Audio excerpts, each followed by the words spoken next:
10 इंटरचेंजपैकी आणि 17 एंट्री एक्झिटपैकी आपल्या इथं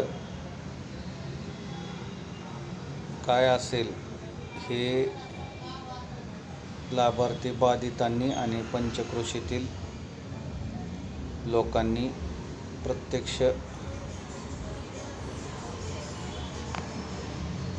प्राधिकरणाशी पाठपुरावा करून खात्री करून घेणे.